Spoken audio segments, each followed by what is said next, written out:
Hello, and welcome to the Physical Therapy Owners Club podcast. I'm your host, Nathan Shields. And today I've got a frequent flyer. He's been on a number of times, and it's been maybe a little while, but I've got Stephen Rapposelli, physical therapist from the great state of Delaware. Delaware is representing on the podcast today. Stephen, hey, thanks for joining me again, man. This is excellent. Now, I want to preface this podcast by letting your listeners know ahead of time, Nathan has no idea what I'm going to do. This is a huge experiment in the podcasting world where the podcaster does not know what's going to happen, and we're just going to see how it goes. This is true. Stephen is kind of catching me off guard. He says he's got topics in mind, but he has not shared with me those topics that he would like to discuss. So we are going to read. I'll read them off to you. I'll read them off to you if you're ready. Okay, when you're ready, I'm gonna essentially turn over the podcast to you at this point and let it fly. This is Stephen's podcast at this point. You are safe. Okay. Now, this is really a mishmash of different topics, but I think they're all timely, and this is going to be an interesting conversation. Cool. Number one. All right. Why I like your podcast. Okay. Number two, Mastermind Groups. Yes. Number three, being a better CEO. Mm-hmm. Number four, the future of orthopedic outpatient physical therapy. Mm-hmm. Number five, special added bonus for your listeners, some recent books that they would like to read probably. Oh. All right. Yeah. So with that said, I love it. And listeners, Nathan has no idea what I'm about to say. I don't. And I'm watching your reaction very intently. But I really like your podcast, and I got no dog in this game. I can assure you, I listen to every one of your episodes. Really? Because I find them valuable. Thank you. And I'm going to tell you why I find them valuable. First of all, you have no idea where this podcast is going to go, and you're okay with that. How cool is that?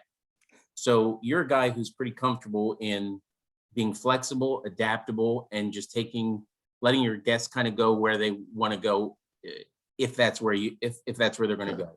And yeah, as long as they're presenting value, let's go. Oh, absolutely. Right? And a lot of podcasters don't do that. Number two, you have great guests. I really have enjoyed just about every one of your guests. You really curate a wonderful set of people. Of course, me being top of the list, but in general, your guests are great. It's a good mix of theory as well as tactics. So as a CEO, there's times when you want to get down into philosophical ideas, and that's wonderful. And there's a place for that. And then there's times where you just want some tactics. Mm-hmm. And I've seen a really good mix in your podcast of both. Cool. Finally, I think these podcasts with your guests are in general conversational. Mm-hmm. And that is really entertaining because there's a lot of things that are vying for our attention as CEOs. A lot of things are vying for our attention. And if it doesn't have an element of entertainment, you're going to lose people. Oh, for sure. Consistently, week after week, and it continues to get better. You have good conversations with people. So hats off to you. I hope you feel good. Now let's see if we can knock you off your perch a little bit. Yeah, let's throw some mud on this. Masterminds. So it seems like everyone's in one. It seems like they're everywhere.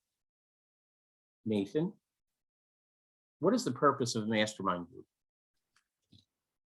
So, and I ask you because you have one. Mm-hmm. I've got two now. Okay. So the purpose of the mastermind, and so the mastermind concept, I think, is essentially an eternal concept. You look at ancient civilizations, go back to the Knights of the Round Table. That was a mastermind, right? Go back into the Bible. They had, you could call the apostles a mastermind group, right? You name it. I think masterminds have been around forever. I think that coining the term mastermind, if I'm not mistaken, was done by Napoleon Hill in Think and Grow Rich. Correct. right? And I kind of lean towards his definition. That is just a gathering of individuals who are together to help each other overcome, learn, explore, and become better, where 1+1 = 3, right? And so the accumulation of minds is gathered to affect and improve a single individual. And so that's the purpose of the mastermind. Compare and contrast mastermind with coaching. Yeah. So the mastermind, at least in my mastermind, I'm going to be the moderator per se, right? I'm not necessarily taking a turn in the conversations, but each person gets their time to talk about their issue, their concern, you name it, and where they want help. And I'm going to moderate and say, well, I think Joe over here might be able to speak to that, or let's each take our turn, take your turns, and maybe and then I can elaborate from a place of experience as well. And so the mastermind is going to be a lot of different varying inputs into one individual's issue, whereas the coaching is going to be singular input, singular experience, based on experience with more guidance, I would say, right? Where you could see a mastermind coming together sometimes as a brainstorm, sometimes as multiple experience shares, where a coaching is going to be one-on-one individually. And it's going to come from, okay, this is where I'm seeing a weakness, and this is what I need you to do next. Just like a coach would do, right? And say on a basketball team or a personal trainer, you have a weakness here. We need to strengthen that. Go off and do those exercises. And when we come back, I'm going to hold you accountable. If a mastermind's working well, then they will hold each other accountable, but that can be difficult at times. Is there a place in the CEO's world for both a coach and a mastermind group? Oh, for sure. Oh, I think there has to be.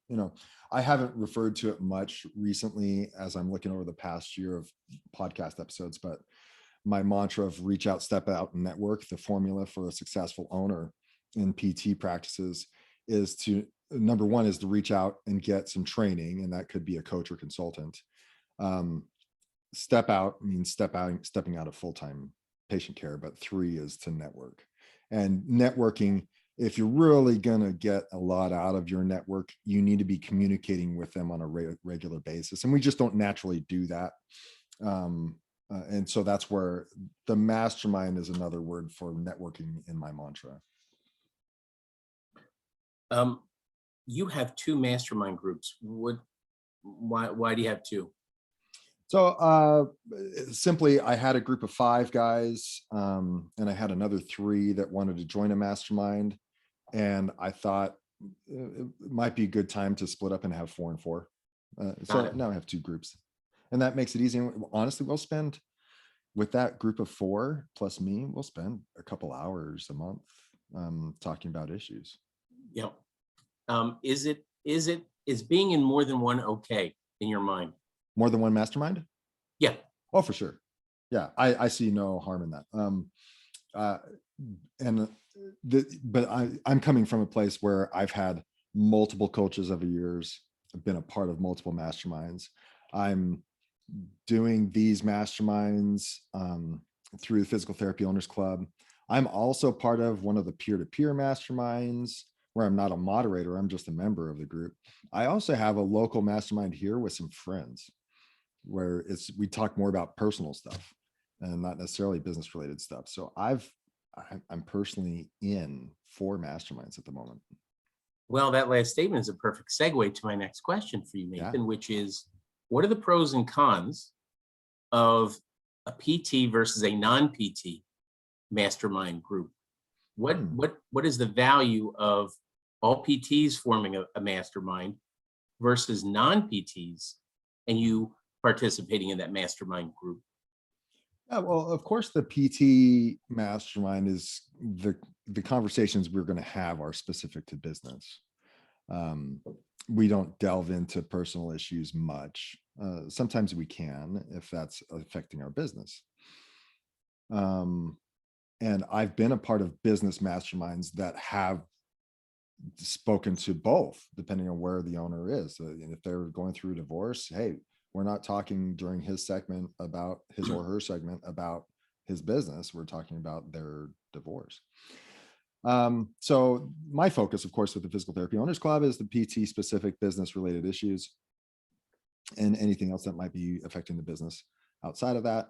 Whereas the non-PT related one, honestly, there's a little bit less format to it. It's a little bit more free flowing. We do have one guy who essentially leads, but we come together as far as what we're going to learn together, the books we're going to read, issues that we're dealing with. Sometimes in that situation, one or two people might dominate a little bit more of the conversation than the others. Whereas in a little bit more in the PT format, I try to keep it a little bit more strict.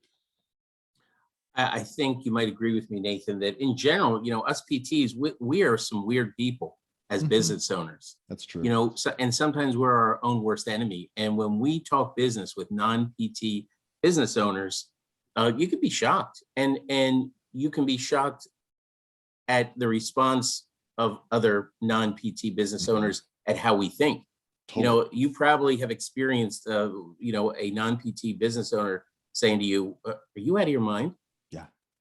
About certain things, and that's that you have to come in with a little bit of humility and openness to be able to think differently, because we really are, whether it's by our genetic blueprint or our training, that we see the world a certain way that not everybody else does. Mm-hmm.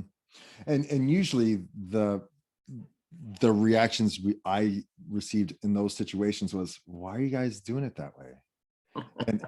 and we just have been brought up in this industry where we just accept some things as truth, and then when you talk to other owners outside of PT, and they say, "Well, do you have to do it that way?" And then my only response was like, "Well, that's just how we've always done it." That's right. And not necessarily that it's right. You know what I mean? And that's part of opening your mind up, which is extraordinarily scary, yet important as you continue to grow as a person, both personally and professionally, I think. Yeah, I think that's why it's really good to be part of networks that are not PT specific. Absolutely. Find some more generalized small business networking groups. Like our first networking group that Will and I joined was Entrepreneurs Organization, which is a national organization of small business owners. And that's the group I'm talking about. I'd have an electrician, I'd have a website designer, I'd have a graphic designer, I'd have a dentist in my group. And so we'd share these issues, and that's where I'd get the kickbacks. Sometimes I'd get some bright ideas and that from their industries that could be applicable to mine, and you name it. Yeah, absolutely. It really opens up your perspective and your mind a little bit. Well, I recently came back from a peer-to-peer conference in Alexandria, Virginia, and I love my peer-to-peer network. These are PT owners who get together, a subset of private practice section, and a more concentrated experience. And it's a great mastermind group. And I tried to think about what made it great. And as a group, we meet every week. Oh my gosh. Yeah. That's often. Yes, that is. And it's a commitment. And then I thought I knew these people because we meet every week, and I do. But then we went to the conference, and we had 2.5, 3 days together in a room. Yeah. And it was like an exponential jump in value. And the reason I say that, and I want to share with your listeners, is you need to make the commitment to get to a level of trust that only comes with sharing a portion of yourself. Rudyard Kipling tells us that is the only true gift, a portion of yourself. And I think that we are called to lay ourselves out, and there's very few opportunities for a business owner to get the kind of feedback that is necessary to make them better. Because guess what? Nobody in your organization is going to give you that. They're not, because the dynamic is different. So if you can get to a level of trust and allow yourself to have that 360-degree feedback where people really, really get to know you and understand what makes you tick. That is, I think, gold. That's mastermind group gold right there. I totally agree. The hardest thing to do in the mastermind, and that can be difficult, is to be vulnerable, and also to come in with some humility. And maybe it's a gendered thing. When you have a number of male owners, they we guard our weaknesses, we cover them, or we put forth our best foot, in order to hide the weaker foot, Yeah, if I can use absolutely. that. And I say that simply because I haven't had any females in my mastermind groups up until this point. But I can see that as a stumbling block for those who get the most. In order to get the most out of the mastermind, you have to be more vulnerable. You have to ask more questions, and that comes from a place of humility and not knowing and understanding that I don't know, I don't have all the answers. It's the only way you can really get a lot out of it. And I think diving a little bit deeper than that, and I'm going to reference Patrick Lencioni's book, The 5 Dysfunctions of a Team, is you have to have a level of trust. Yeah. If there's no trust, you won't feel safe in being vulnerable. And even that word vulnerable can make some of your listeners, kind of tense up a little bit. You're like, oh, here we go. But that's where the good stuff is. That's where you need to go as a business owner to improve yourself, I think. And that's what a mastermind group, when done well, does it. And it only comes from you making that emotional deposit into that group. Yeah, it's interesting. I think from the surface, or maybe at the beginning of the experience, the mastermind experience, all the attendees come into it thinking, what can I get out of it? And I think if you go into it with that mentality, you're not going to get a lot out of it. I like to make it analogous to a potluck dinner. If everyone comes to the dinner thinking, what am I going to eat? Then there's not going to be anything to eat. Everyone has to bring something to the table in order for all to benefit. And so you have to kind of flip that mindset from people who are thinking about the mastermind and what they can get out of it. You will get more out of it the more you put into it. And so it's a mindset I have to get people to change. Your nickname is now Alexa to me, because I suspect that you've been listening to me as I'm writing stuff down, because I literally wrote down your third thing, which is network, right? Network with a purpose, which means you go into it giving. You don't go into it getting. And it's when you give, that's when the getting comes back to you automatically and in abundance.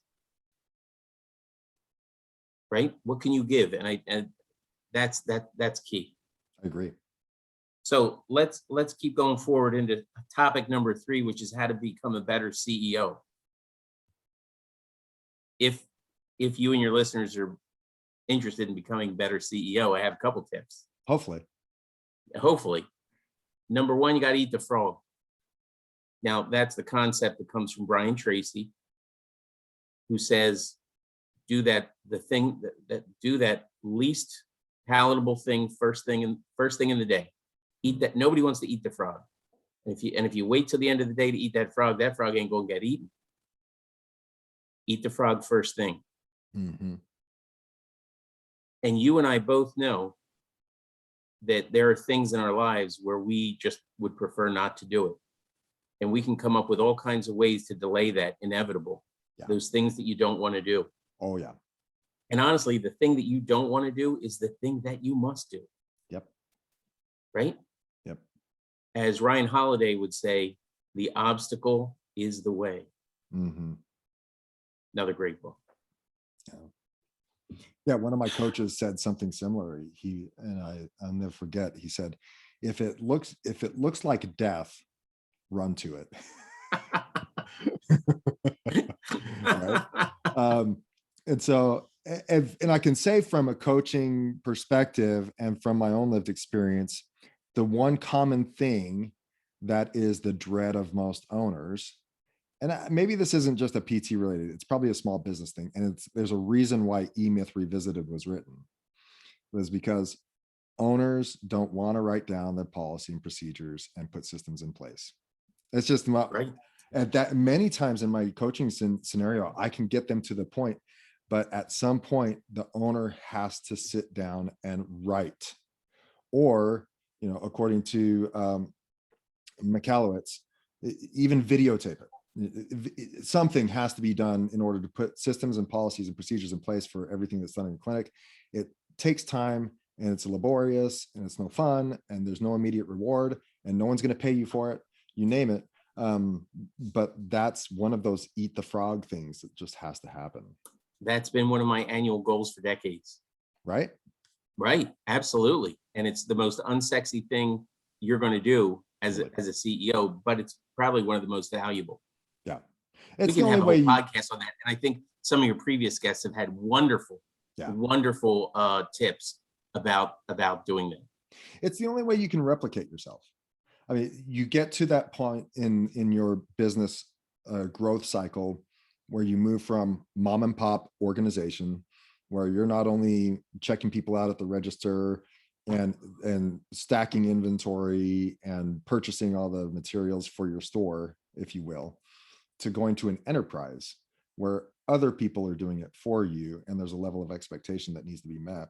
And in order for that to run well and be successful, they need to follow systems and procedures. It's a tough part. Oh, absolutely. You're spitting out gold right now. Here's a controversial statement, and I don't know where you fall on the spectrum, but I've come to the conclusion that I'm either reading too much or I'm reading not enough. It's one of those two. In 2015, I started my personal development journey, and I said, you know what, I'm going to try to read one book a month. Just on, getting my life in order and my head straight. Sure. Well, that year I wound up reading an average of one book a week. Oh my gosh. I read 54 books that week. I mean, that year, a tremendous amount. And some of them were great. And I kept going for a while. And, I have a stack of books right next to me. Two of them I'm going to recommend to you. But I think a lot of us can get caught up in that. I can't get enough. I have to get that next book that's going to give me that 0.25% edge that I think I'm looking for. Mm-hmm. Versus going back to that original 53 books and just reread the great ones over and over again and get that down pat. Like, for example, every year I read the 7 Habits of Highly Effective People. Oh, good. You can't read that enough. You really can't. It'll take you your lifetime to implement just the concepts in that book. And I can give you a dozen other ones, at least that are just as profound. Sure. So I think we need to be careful that the next best thing isn't necessarily around the corner, mm-hmm. and isn't necessarily in that next book that somebody recommends, although I'm about to recommend 2 books. I think, and I think that we all kind of, we kind of have that schizophrenic, or maybe it's bipolar thing of I'm either reading too much or I'm not reading enough. Do you ever get that feeling? Yeah. I listened to a podcast about a year and a half ago, maybe. Really smart guy, of course. Right. And he said, I'm not impressed anymore with the number of books that people read. I'd rather, in an ideal world, I'd rather recognize someone for the few books that were read and fully implemented. So, if I were to turn the tables on you, Stephen, of those 54 books, how many did you implement at least 54 concepts that year into your business? Right. And so if someone were to read, say, one that's, chock full of stuff that you could implement, say Traction, right? By Gino Wickman. One of my favorites. Right. I know plenty of people that have read it, but when I go back and say, hey, Have you considered an organizational chart for your organization? Like, what is the structure of your business? They're like, well, I don't know what you're talking about. Okay, let's go back to page 96 of Traction, which I know you read. And he gives you some examples of organizational charts. Like a business owner could read Traction and take a full year to implement all that stuff. And maybe it wouldn't take a year, but you know what I mean, right? Or it will take more than a year. Yeah. What was the one? What was the Mike Michalowicz one? Clockwork. Clockwork, right? Where he talked about making videos, and the whole concept behind the book is to get to a 4-week vacation, right? Where you have no connection to the business. And at the end, he gives you a guide book or a guidelines for what you need to do at month 18, 16, 12, 8, as you're getting closer and closer to your vacation. I mean, if you really took the concepts of that and implemented them, that's the only book you really need to read during the year, business wise, right? You focus on some of those things. Again, maybe it doesn't take 12 months, maybe it takes whatever, you could throw in something else. But if you read less and focused more on implementation, it would probably be better for your business and you as a CEO. Yeah, because you got to wonder sometimes when you come in with, with all these fresh new ideas, when you come back from reading that course or taking that, that Tony Robbins thing or whatever, next thing you know, your staff is feeling whipsawed that, because you're coming in and you're changing everything up. Sometimes I think you got to stick with your knitting. Yeah. So to speak. Yeah. Next concept, you must do less in general. As a business owner, you should be doing less. Yes. And the problem that happens to all of us is because you can do everything, that doesn't mean you should do everything. Right? You remember back in the day, Nathan, you could do it all. You could document, you could treat, you could clean the bathroom, you could schedule, write a policy, you could do that schedule, you could, And what happens is all you're doing is you're diluting your focus. And the best thing that you can do for everybody is to do less and do those fewer things better. Very, very hard lesson to learn. Totally agree. I mean, what your team members want from you is they want leadership and guidance, right? They don't want you to come in and clean the bathrooms. They don't want you to come in and treat patients. Even though you might feel like you're not pulling your weight, that's not true at all. What they want is leadership. And what does that look like? Well, it means implementing sound policy and procedure and structure. They might kick back, and the people who aren't aligned with your business will kick back against the implementation of structure and procedure. And they will self-select, and you'll get rid of them. And you'll find better people. But they want better people around them. They want someone to be the head of culture and generating a culture in their business. They want someone who's looking forward and saying, hey, we've got vacations coming up in 8 weeks. What are we going to do so that's not a hiccup to our business? Let's make this all smooth, right? They want someone who's going to recognize them when they do well, reward them when they do well. They also want someone who's going to hold them accountable when they are falling out of line. And whether they know it or not, they need someone to guide them and direct. And they want that, right? And so if we're doing less, we're doing more of those things that they actually want. And you don't get, that's the tough part, is as PTs, we've spent how many years through schooling recognizing that I hammer this one nail and I get paid for it. I treat patients and I get paid. And even when you start your clinic and you're the lone therapist, I treat a patient and I get paid. Yeah. Well, now I'm coming in as a coach and telling you, stop treating patients and you'll get paid more. And you're like, hold on. I just spent the last 20 plus years of my schooling and education in my life to learn that I hammer this nail and I get paid. Now, what am I going to do? I'm not a therapist anymore. Well, that's what I've been working the past 20 years trying to do. So what am I then? And how do I have value and where do I find my worth? And so that's there's a mindset shift that has to change for most owners to get to that point where they recognize that they're more valuable doing what the business needs and not treating patients. That is excellent. And it is mindset. And sometimes when you feel that you can't pull yourself out of clinical care, there's a mindset there. There's a reason that happens. And some of it is based in fear, to be honest with you. Oh, And, totally. because people are wrapped in their identity into that, what they've been doing.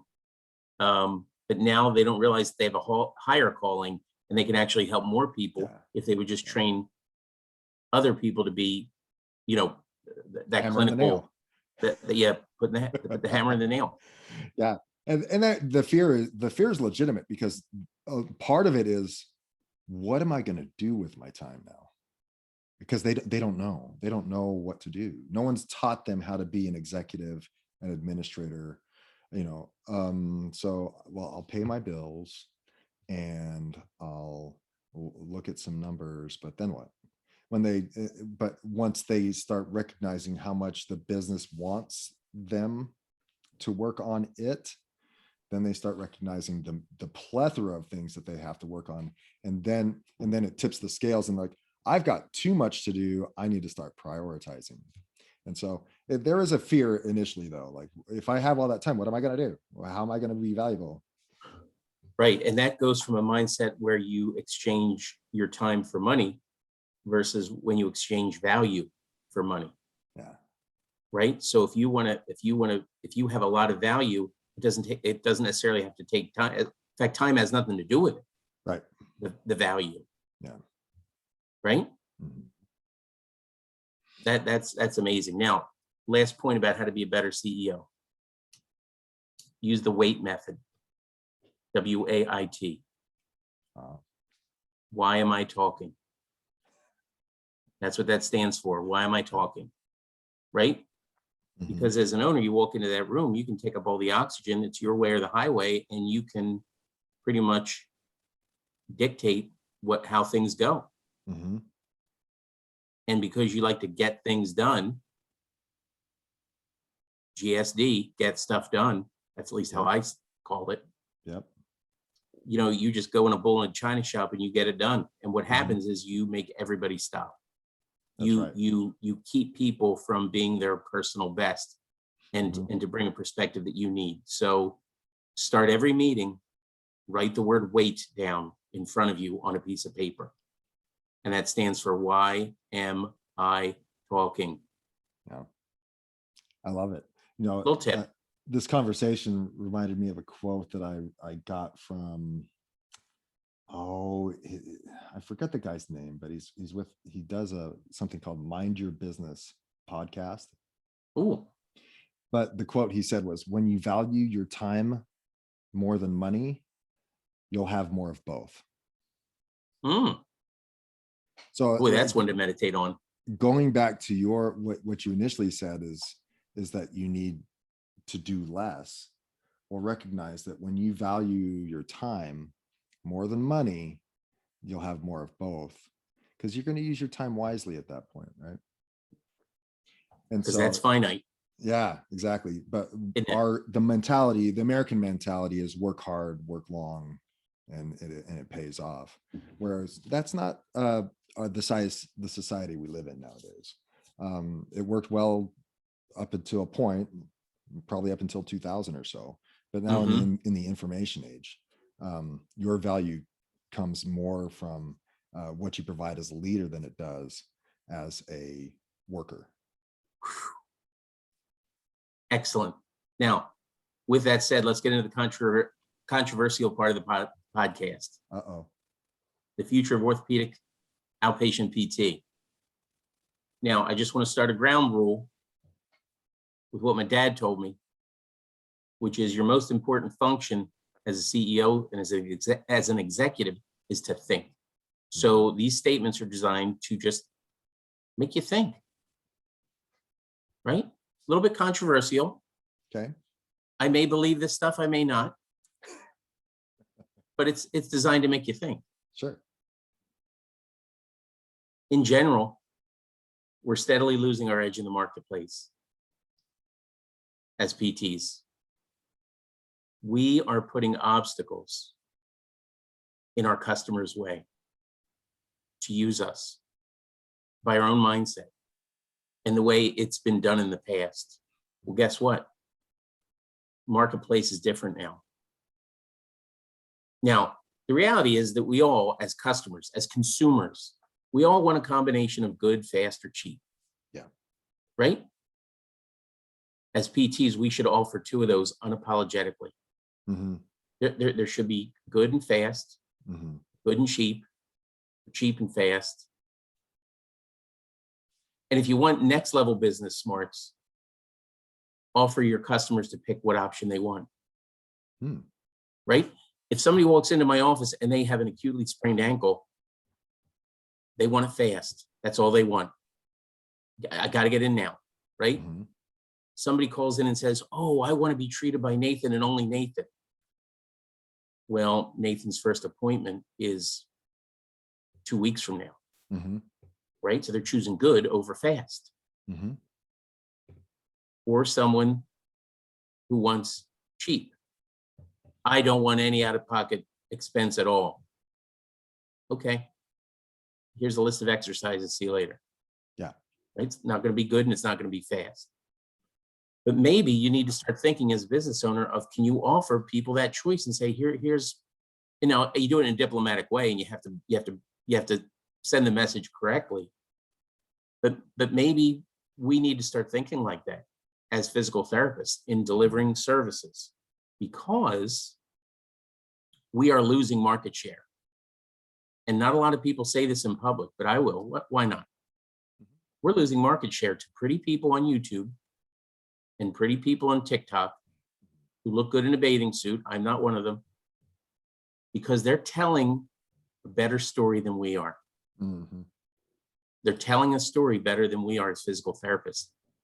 We don't even know how to tell our own story the right way. Mm-hmm. Right? And that is, what's your customer want? Yeah.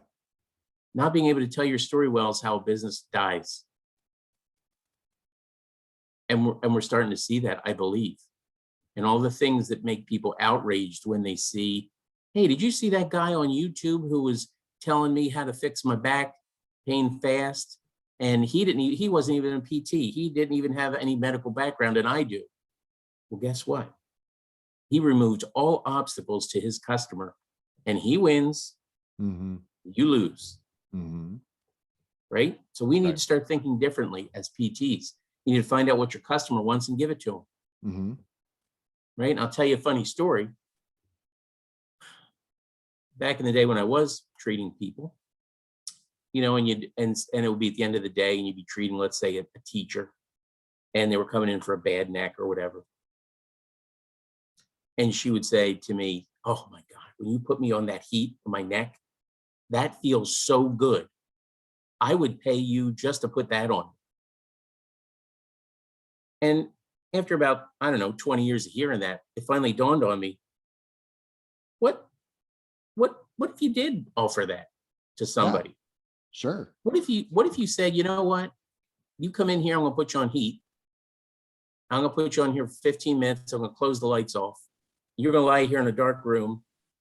Your husband can't call you. Your kids can't talk to you. You can basically take a nap if you wanted. And we thought that was the funniest, goofiest thing, until I put a name on it. And we started a napatorium, and people paid for it. No way. Now, you might say, you're crazy, you're unprofessional, you're cheapening this profession. But you know what? That's $15 or $20 cash, right, that we didn't have before. And that's how a business adapts and survives. Yeah. Yeah. Or people who say, oh my gosh, when I'm done physical therapy, I just want to get stretched out. I love it when you stretch me out. Mm-hmm. We started a stretch and go program where now we charge cash for people to get stretched out. And guess what? Doubled. It has doubled we've doubled that line of business since January. Wow. Because we put a funny name on it, but we gave people what they wanted, and we presented it in a very clear way. Mm-hmm. And I think that if physical therapists don't start thinking like that, because people really don't search for physical therapy. No. They search for, I want my back pain to go away. Who can help me make my back pain go away? Yeah. No one wants to go to physical therapy, right? that I don't even know how to describe physical therapy, and I'm a physical therapist. and they still mistake us with chiropractors and massage therapists after how Right. many decades, right? Right. What's interesting to your point that came across my mind this week as I read the Impact magazine and recalled something that a mentor of ours said probably 6-8 years ago. He said, hey, you guys know, and this is a guy who owns a large medical practice, multiple practices. He's a chiropractor that owns large medical practices that include chiro and diagnostics, all the bells and whistles under one roof, has done very well. In fact, even owns an insurance company. He said, hey, FYI, you guys know that, physical therapy, as you know, it's not going to exist in another couple decades, right? You guys know that, right?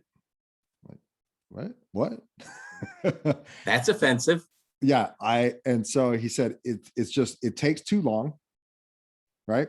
To take that time out of someone's day. And you have to come too often. And people want it done quicker, faster, cheaper, right? Well, I thought he was silly, but I could see what he was saying. Well, then lo and behold, I read something in this month's Impact magazine, and I think is it the July one that I just got in the mail? Did you just get it? It might have been, oh yeah, it's June Impact magazine, June 21 Impact magazine.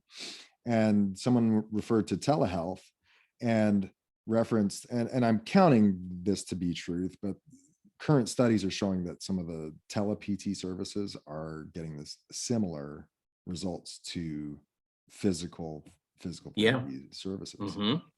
Well, guess what? Why would insurance companies pay for someone to go to a clinic anymore? Yeah. If they just had a slew of physical therapists in a call center doing tele-PT, why bother, sending someone to a brick and mortar? So yeah. That hurts your feelings, doesn't it, as a physical therapist? Yeah. Well, but honestly, the marketplace doesn't care. It's going to go that way. And if we don't learn how to adapt and accommodate, it also had a great article about Concierge PT, and provide some concierge services. Blew my mind. I thought, why aren't we offering discharged patients a monthly subscription to have access to ask us a question 24/7 to our clinics? Say, pay us $20, $25, $50 a month, $100 a month. You'll get 24/7 physical therapy advice, consult. That's right. You can call about your sprained ankle. You don't have to come into the clinic. We'll FaceTime. You can call about your exercise equipment, or, hey, this flared up. What exercise should I do? And if it goes beyond that, then you say, well, now I need you to come into the clinic, or let's set up a telehealth evaluation and bill their insurance. But outside of that, just have that accessibility. And so those concepts came to my mind as I read the magazine this week, and I thought, oh, maybe my mentor did have something there. that is kind of mind blowing. That is kind of mind blowing. For example, I'm assuming, even though, I'm assuming that you go to the dentist, right, for regular checkups twice a year. Yeah. And why do you do that, Nathan? Because I know in doing so, I'll get the most out of my teeth as long as I live. You don't want your teeth to fall out. Right. Why don't physical therapists give twice a year checkups for the musculoskeletal system and charge people $200 to do that? Yeah.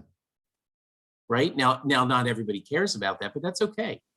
No. You don't have to have everybody.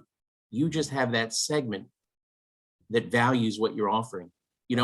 At my age, I will definitely value that. If you can look me over twice a year and tell me the things that I need to work on because my right shoulder and internal rotation is getting tight, or my left gluteus medius is weak, and you're going to give me a specific exercise, oh heck yeah, I'm gonna pay you $200 for that. That's something that we should be thinking of. Sure. And in addition, cash-based services. Yeah. There is nothing wrong with that, Nathan. I mean, it was drilled into my head that as a PT, you do not make recommendations on equipment. You do not sell equipment. You do not sell anything for cash. It's all through insurance.